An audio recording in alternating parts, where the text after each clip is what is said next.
Kitab Sakaria pasal 1. Penglihatan-penglihatan, seruan untuk bertobat. Dalam bulan yang ke-8 pada tahun kedua zaman Darius, datanglah firman Tuhan kepada Nabi Sakaria bin Berekia bin Ido bunyinya. Sangat murahkah Tuhan atas nenek moyangmu, sebab itu kukatakanlah kepada mereka, beginilah firman Tuhan semesta alam, kembalilah kepadaku, demikianlah firman Tuhan semesta alam, maka aku akan kembali kepadamu, firman Tuhan semesta alam. Janganlah kamu seperti nenek moyangmu yang kepadanya para nabi yang dahulu telah menuduhkan demikian. Beginilah firman Tuhan semesta alam, berbaliklah dari tingkah lakumu yang buruk dan dari perbuatanmu yang jahat. Tetapi mereka tidak mau mendengarkan dan tidak mau menghiraukan aku. Demikianlah firman Tuhan. Nenek moyangmu, di mana mereka? Dan para nabi, apakah mereka hidup untuk selama-lamanya? Tetapi segala firman dan ketetapanku yang telah kuperintahkan kepada hamba-hambaku, para nabi, bukankah itu telah sampai kepada nenek moyangmu? Maka bertobatlah mereka serta berkata, sebagaimana Tuhan semesta alam bermaksud mengambil tindakan terhadap kita sesuai dengan tingkah laku kita dan perbuatan kita, demikianlah ia mengambil tindakan terhadap kita. Pada hari yang ke-24 dari bulan yang ke-11, itulah bulan Syabat pada tahun yang kedua zaman Darius, datanglah firman Tuhan kepada Nabi Sakaria bin Berekia bin Ido bunyinya. Tadi malam aku mendapat suatu penglihatan, tampak seorang yang menunggang kuda merah. Dia sedang berdiri di antara pohon-pohon murat yang di dalamnya curang, dan di belakangnya ada kuda-kuda yang merah jambu dan yang putih. Maka aku bertanya, apakah arti semuanya ini, ya Tuhanku? Lalu malaikat yang berbicara dengan aku itu menjawab, aku ini akan memperlihatkan kepadamu apa arti semuanya ini. Orang yang berdiri di antara pohon-pohon murat itu mulai berbicara, katanya, inilah mereka semua yang diutus Tuhan untuk menjelajahi bumi. Berbicaralah mereka kepada malaikat Tuhan yang berdiri di antara pohon-pohon murat itu, katanya, kami telah menjelajahi bumi dan sesungguhnya seluruh bumi ini tenang dan aman. Berbicara malaikat Tuhan itu kepadanya, ya Tuhan semesta alam, berapa lama lagi engkau tidak menyayangi Yerusalem dan kota-kota Yehuda yang telah 70 tahun lamanya kau murkai itu? Lalu kepada malaikat yang berbicara dengan aku itu, Tuhan menjawab dengan kata-kata yang ramah dan yang menghiburkan. Berkatalah kepadaku malaikat yang berbicara dengan aku itu, serukanlah ini, beginilah firman Tuhan semesta alam. Sangat besar usahaku untuk Yerusalem dan Sion, tetapi sangat besar murkaku terhadap bangsa-bangsa yang merasa dirinya aman, yang sementara aku murka sedikit telah membantu menimbulkan kejahatan. Sebab itu, beginilah firman Tuhan, aku kembali lagi kepada Yerusalem dengan kasih sayang, rumahku akan didirikan pula di sana. Demikianlah firman Tuhan semesta alam. Aku melayangkan mataku dan melihat, tampak 4 tanduk. Lalu aku bertanya kepada malaikat yang berbicara dengan aku itu, apakah arti semuanya ini? Maka ia menjawab aku, inilah tanduk-tanduk yang telah menyerahkan Yerusalem dan Yehuda Israel. Kemudian Tuhan memperlihatkan kepadaku 4 tukang besi. Lalu aku bertanya, orang-orang ini datang untuk melakukan apa? Maka ia menjawab, ini pun adalah tanduk-tanduk yang telah menyerahkan Yehuda, sehingga tidak seorang pun berani mengangkat kepalanya. Dan semua ini datang untuk mengejutkan mereka, yakni untuk menghempaskan tanduk bangsa-bangsa yang telah mengangkat tanduk terhadap tanah Yehuda, hendak menyerahnya. Pasal 2. Penglihatan ketiga, seorang yang memegang tali ukuran.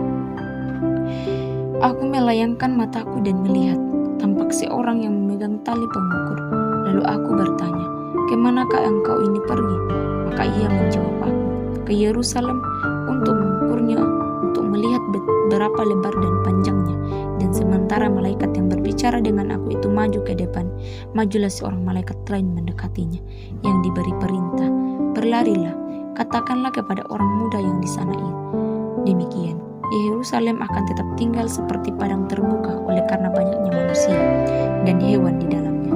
Dan aku sendiri, demikianlah firman Tuhan, akan menjadi tembok berapi baginya di sekelilingnya, dan aku akan menjadi kemuliaan di dalamnya. Ayo, larilah dari tanah utara, dan demikianlah firman Tuhan. Sebab ke arah keempat mata angin aku telah menyerahkan kamu, demikianlah firman Tuhan. Sesungguhnya aku akan menggerakkan tanganku terhadap mereka, dan mereka akan menjadi cerahan bagi orang-orang yang tadinya takut kepada mereka. Maka kamu akan mengetahui bahwa Tuhan semesta alam yang mengutus aku. Bersorak-sorailah dan bersukacitalah, hai putri Sion, sebab sesungguhnya aku datang dan diam di tengah-tengahmu. Demikianlah firman Tuhan. Dan banyak bangsa akan menggabungkan diri kepada Tuhan, akan menggabungkan diri kepada Tuhan. Waktu itu akan menjadi umatku, dan aku akan diam di tengah-tengahnya. Dan Tuhan akan mengambil Yehuda sebagai miliknya di tanah yang kudus, dan ia akan memilih Yerusalem pula. Berdiam dirilah, hai segala makhluk, di hadapan Tuhan, sebab ia telah bangkit dari tempat kediamannya yang kudus. Pasal yang ketiga, penglihatan keempat, imam besar Yosua. Kemudian ia memperlihatkan kepadaku imam besar Yosua berdiri di hadapan malaikat Tuhan, sedang iblis berdiri di sebelah kanannya untuk mendakwa dia. Lalu berkatalah malaikat Tuhan kepada iblis itu, Tuhan kiranya menghardik engkau, hai iblis. Tuhan yang memilih Yerusalem kiranya menghardik engkau. Bukankah dia ini puntung yang telah ditarik dari api? Adapun Yosua mengenakan pakaian yang kotor waktu dia berdiri di hadapan malaikat itu, yang memberikan perintah kepada orang-orang yang melayaninya. Tanggalkanlah pakaian yang kotor itu daripadanya. Dan kepada Yosua ia berkata, lihat, dengan ini aku telah menjauhkan kesalahan daripadamu. Aku akan mengenakan kepadamu pakaian pesta.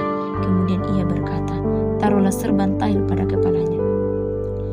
Lalu malaikat itu memberi jaminan kepada Yosua, katanya, beginilah firman Tuhan semesta alam, apabila engkau hidup menurut jalan yang kutunjukkan dan melakukan tugas yang kuberikan kepadamu, maka engkau akan memerintah rumahku dan mengurus pelataranku, dan aku akan mengizinkan engkau masuk ke antara mereka yang berdiri melayani di sini.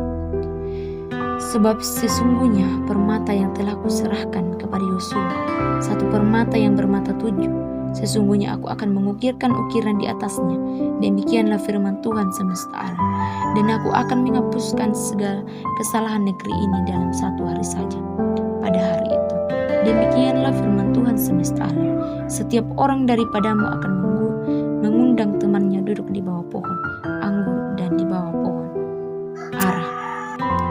Pasal yang keempat, penglihatan kelima, kandil emas yang berhiaskan 2 pohon zaitun. Datanglah kembali malaikat yang berbicara dengan aku itu. Lalu dibangunkannya lah aku seperti seorang yang dibangunkan dari tidurnya. Maka berkatalah ia kepadaku, apa yang engkau lihat? Jawabnya, aku melihat tampak sebuah kandil dari emas seluruhnya, dan tempat minyaknya di bagian atasnya. Kandil itu ada 7 pelitanya dan ada 7 corot pada masing-masing pelita yang ada di bagian atasnya itu. Dan pohon zaitun ada terukir padanya, satu di sebelah kanan tempat minyak itu, dan satu di sebelah kirinya. Lalu berbicaralah aku, kataku kepada malaikat yang berbicara dengan aku itu, apakah arti semuanya ini, Tuanku? Maka berbicaralah malaikat yang berbicara dengan aku itu, katanya kepadaku, tidakkah engkau tahu bahwa arti semuanya ini? Tidak, Tuanku. Maka berbicaralah ia, katanya, inilah firman Tuhan kepada Zerubabel bunyinya, bukan dengan keperkasaan dan bukan dengan kekuatan, melainkan dengan rohku, firman Tuhan semesta alam. Siapakah engkau, gunung yang besar? Di depan Zerubabel engkau menjadi tanah rata. Ia akan mengangkat batu utama. Sedang orang bersorak, bagus, bagus sekali batu itu. Kemudian datanglah firman Tuhan kepadaku demikian, tangan Zerubabel telah meletakkan dasar rumah ini, dan tangannya juga akan menyelesaikannya. Maka kamu akan mengetahui bahwa Tuhan semesta alam yang mengutus aku kepadamu. Sebab siapa yang memandang hina hari peristiwa-peristiwa yang kecil, mereka akan bersukaria melihat batu pilihan di tangan Zerubabel. Yang 7 ini adalah mata Tuhan yang menjelajah seluruh bumi. Lalu berbicaralah aku padanya, apakah arti kedua pohon zaitun yang di sebelahnya kanan dan di sebelah kiri kandil ini? Untuk kedua kalinya berbicara aku kepadanya, apakah arti kedua dahan pohon zaitun yang di samping kedua pipa emas yang menyalurkan cairan emas dari atasnya itu? Ia menjawab aku, tidakkah engkau tahu bahwa artinya ini? Jawabku, tidak, Tuanku. Lalu ia berkata, inilah kedua orang yang diurapi yang berdiri di dekat Tuhan seluruh bumi. Pasal yang kelima, penglihatan keenam, gulungan kitab yang terbang. Aku melayangkan mataku pula, maka aku melihat tampak sebuah gulungan kitab yang terbang Berkatalah ia kepadaku, "Apa yang engkau lihat?" Jawabku, "Aku melihat sebuah gulungan kitab yang terbang, panjangnya 20 hasta dan lebarnya 10 hasta." Lalu ia berkata kepadaku, "Inilah sumpah serapah yang keluar menimpa seluruh negeri. Sebab menurut sumpah serapah itu setiap pencuri di sini masih bebas dari hukuman, dan setiap orang yang bersumpah palsu di sini juga masih bebas dari hukuman. Aku telah menyuruhnya keluar. Demikianlah firman Tuhan semesta alam, supaya ia masuk ke dalam rumah pencuri dan ke dalam rumah orang yang bersumpah palsu demi namaku, dan supaya ia tidak bermalam dalam rumahku mereka dan memusnahkannya, baik kayunya maupun batu-batunya." Tampillah malaikat yang berbicara dengan aku itu, katanya kepadaku, "Cobalah layangkan matamu dan lihatlah apa yang muncul itu." Lalu tanyaku, "Apa itu?" Jawabnya, "Yang muncul itu sebuah gentang." Lalu katanya, "Inilah kejahatan mereka di seluruh negeri. Lihat, tutup timah gentang itu telah terangkat, dan seorang perempuan duduk di dalamnya." Kemudian berkatalah ia, "Itulah kefasikan." Lalu didorongnya perempuan itu kembali ke dalam gentang, dan dibantingkannya batu timah itu ke mulut gentang. Lalu aku melayangkan mataku dan aku melihat, tampil 2 orang perempuan yang sayapnya didorong oleh angin. Adapun sayap mereka adalah sayap seperti burung-burung rambung. Mereka mengangkut gantang itu di antara bumi dan langit. Bertanyalah aku dan kepada malaikat yang berbicara dengan aku itu, "Kemana mereka membawa gantang itu?" Jawabnya kepadaku, "Ke tanah Siniar, untuk mendirikan sebuah rumah bagi perempuan itu. Dan apabila itu selesai, maka mereka akan menempatkan dia di sana, di tempat rumah didirikan."